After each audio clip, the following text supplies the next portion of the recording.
It's the hot spot. Tell them what you got. Working through the hot spot. Getting straight off the top.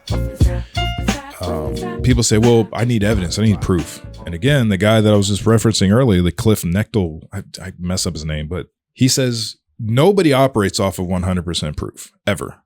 Oh, I do. His example he used, when you go to the pharmacy and you get that vial of pills from the pharmacist, you take it home and you analyze every single pill with your chemistry kit to make sure there's no poison in there. And the one he was talking to, she was like, well, no, I don't do that. I said, well, why would you take it if you don't have 100% proof it's not poison? Well, because as a pharmacist, I trust him. Oh, so you trust in something that you don't have evidence or proof of. And then she kind of backed off a little bit. But if you're looking for proof, the likelihood of you finding it in a human way is very little. Yeah. Because, like I said, God's not human. Yeah, but in terms of your original question, value, I would tell my son, find God, learn God, accept God. So value God, right?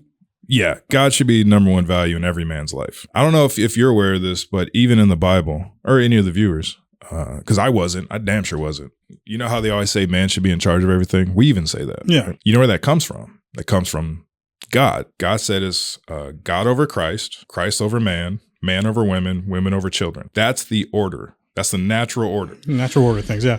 And that's being attacked because the earth wants to rebel against the creator and mess up the order. Yeah, I've seen that a lot lately. Thank you. So a lot. Yeah. So what happens when things get out of order? Chaos ensues, right? Sure, that's why.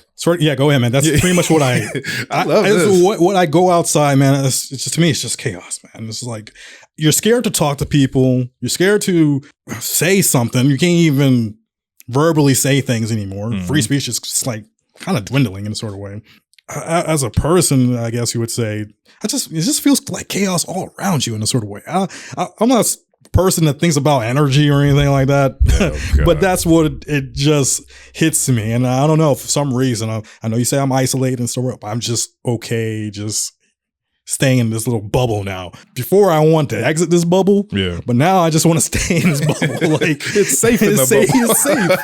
It's safe. You know, I'm sorry, that's just me now. You know, I don't want to experiment. I don't know. That's just definitely the way I feel. Okay, well, let me get into mine. Okay, all right. Mine's short. I do value God. You know, I do value those things. Me, time.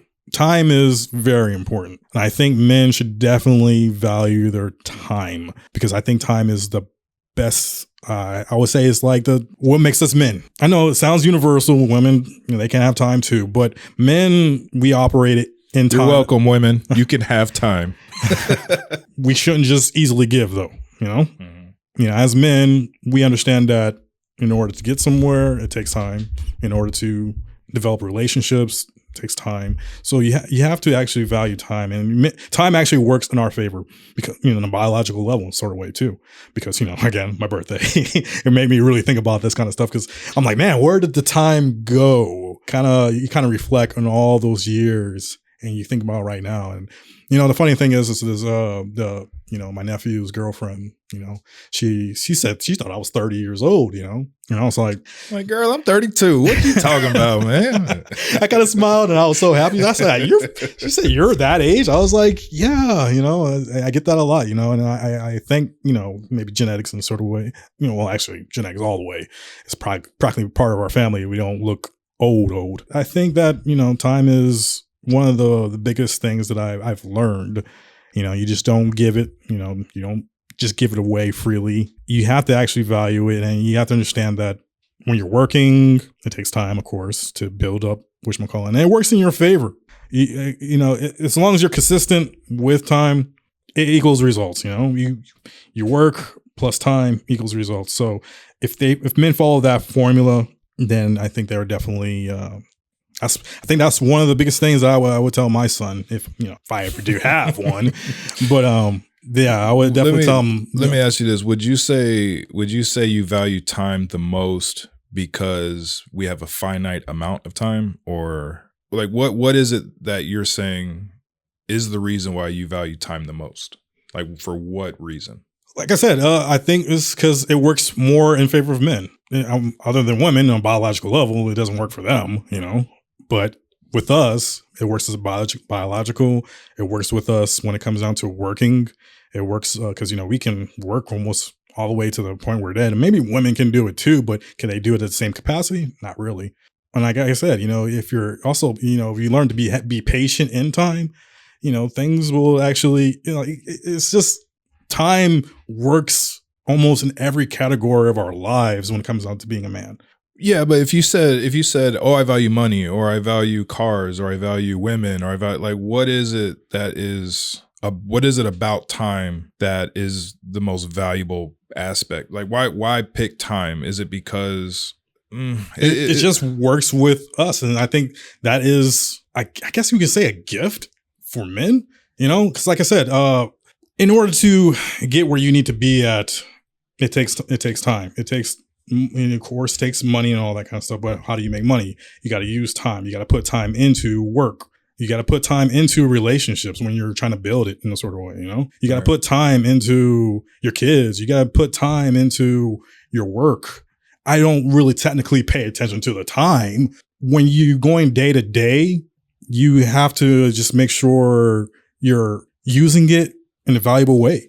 So basically maximizing your time is okay. I understand what you're saying about, we're not going to be here forever. Right. And that's what I mean by time being valuable. You don't just waste it, and one of the things I think I've done, and I don't really regret it. I felt like since I was young, I didn't maximize my time, and I think it led me down to a lot of, I did not, I told you I was supposed to get rid of that bug. Sorry. Carry on. But yeah, that's just me. That's just me right now, man. Like, I think that men should definitely value their time. And I'm not saying just because from my experience or whatever, but I think that is up there at the top. Yeah. I mean, to mesh it together with what I was talking about is, I mean, don't get me wrong. Time is extremely important. For me, what's more important than time is what you do with the time we're given. Again, that lines up with what you're saying. So time, we all have a finite amount of time. I don't know how long you're going to live. I don't know how long I'm going to live. I don't know if I'm going to outlive people I know or they're going to outlive me. I don't know if I'm out of here tomorrow or 50 years from now, right? I have no idea. So because there's so little of it in the grand scheme of things, that is what I would say makes it valuable, because we have so little of it. But for me, what puts something just a little bit above it is what we do with the time. So time is valuable. Don't get me wrong. Yeah. Time is very valuable. So I agree with you. I would disagree in saying that it's the most valuable, because what we do, one person can do more in 10 years than what most people can do in 60. So even though people had 60 years, it doesn't necessarily mean their time is more valuable because they have more of it. It's what you do in the time that you do have. Going back to our earlier conversation, after we die and we go to the next stage, time is going to mean nothing, because it's forever. You never run out of it. It's time. It's not even a thing anymore, because forever is forever and there's no beginning and there's no end. It's just forever, eternity. But we don't know exactly what does happen after we die yet. We don't have really any specific proof of what happens. Well, yeah, but you said you're a God-fearing man, right? Yes, I am. That comes but like from, I said, I told you in the beginning, I have to see it to believe it. Well, you said that was, I didn't know you thought. I thought you said that was Elon Musk. No, I told you I kind of align with what he is saying. For me, I actually do have to see it to believe it. I grew up a God-fearing man, But again, like I said, what you're saying, what happens afterwards, I like to say what is going on right now. I'm not worried about later too much, because I don't know what happens after that. Well, so I would rather concentrate on the time right now, as I'm alive. Okay. So right now is important because there's no telling what happens after we die. Maybe are you still in the belief that maybe nothing could happen when we die? I think that what makes me God-fearing, I guess you would say. That there's nothing. There's just death, and you become part of the soil. You become part of the earth.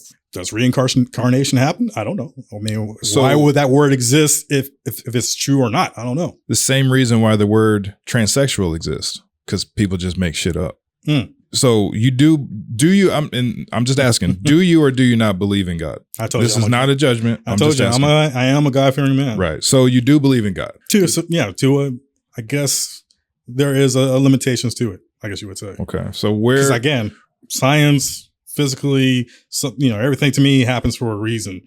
And I believe in that. yeah, so physically, something, I believe in the physical aspect of things.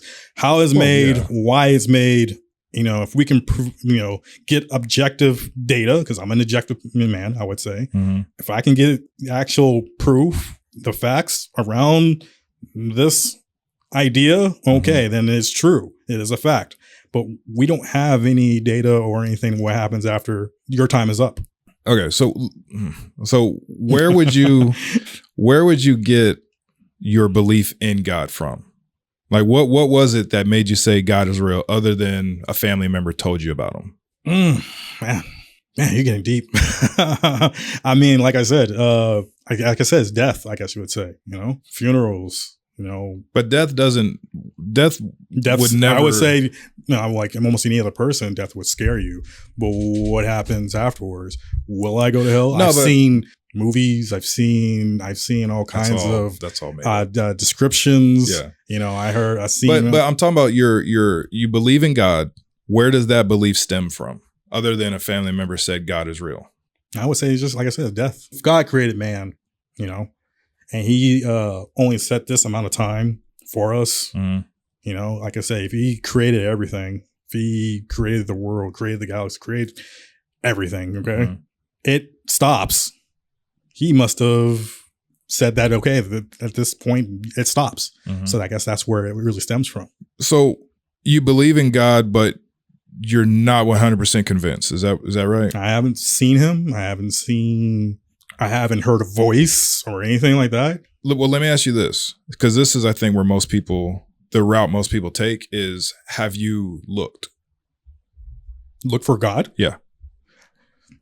How do I look for something that's not there? See, it's like a balance beam. So do you believe in God or do you not believe in God? It's the hot spot. Tell them what you got. Welcome to the hot spot. Yeah, straight off the top.